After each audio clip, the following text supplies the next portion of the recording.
হাসরের মাঠ যখন কায়েম হবে, নাফরমানরা, পাপীরা, সমস্ত অপরাধীরা হাসরের মাঠের দৃশ্য এক নজর চতুর্দিক দেখার পর, অবস্থাটা উপলব্ধি করার পরে ইউবলিসুল মুজরিমুন, আল্লাহ বলে সব পাপীরা একেবারে ভেবাচেকা, একেবারে এলোমেলো, অস্থির, পেরেশান হয়ে যায়। হায়, এখন কি হবে? এখন কি হবে? হাসরের ময়দানে দাঁড়িয়ে দেখবে আল্লাহর নবী সাল্লাল্লাহু আলাইহি সাল্লাম বলেন, দুইটা কদম, শুধুমাত্র দুই পাও রাখা যায় যতটুকু জায়গা। আল্লাহ রাসূল সাল্লাল্লাহু আলাইহি সাল্লাম বলেন, একজন মানুষ হাসরের ময়দানে শুধু এতটুকু জায়গায় বরাদ্দ পাবে।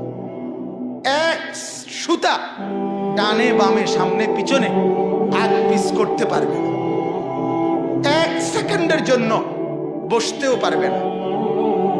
আল্লাহ তাআলা কোরআন কারীমে বলছে, ইয়াউমা ইয়াকুমুন নাস লিরাব্বিল আলামিন, রব্বুল আলামিনের সামনে সবগুলো মানুষ দাঁড়িয়ে থাকবে।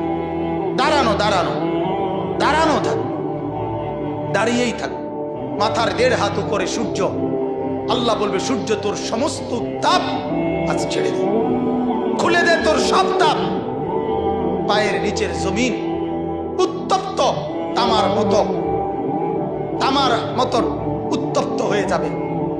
এরপরে আল্লাহ পাক রব্বুল আলামিন ফেরেশতাদেরকে দিয়ে জাহান্নামকে, কোরআনের স্পষ্ট আয়াত, ওয়াজিআ ইয়াউমা ইদিন বিজাহান্নাম, হাসরের ময়দানে এরকম পাশে জাহান্নামকে ফেরেশতারা টেনে আনবে। 70,000 শিকল হাদিসের মধ্যে আছে জাহান্নামের মধ্যে লাগাবে। প্রতি শিকলের মধ্যে 70,000 কড়া থাকবে। কড়া, কড়া বোঝেন তো, যেটা লাগায় লাগায় কি বানায়, শিকল বানায়।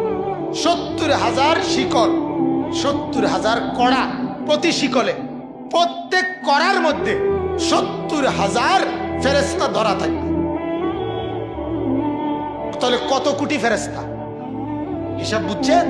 70,000 শিকল, 70,000 করে প্রত্যেক শিকলের কড়া, প্রত্যেক কড়ার মধ্যে ধরবে 70,000 ফেরেশতা। এত ভীষণ মারাত্মকের ভাবে ধরার পরেও জাহান্নাম গর্জনের সাথে ফেরেশতাদের হাত থেকে ছুটে যায়। আল্লাহ তাআলা বলেন, এই ভয়ঙ্কর দৃশ্য দেখার পরে গোটা হাসরের মাঠে পাপী নাফরমানরা নিরাশ হয়ে যাবে, পেরেশান হয়ে যাবে।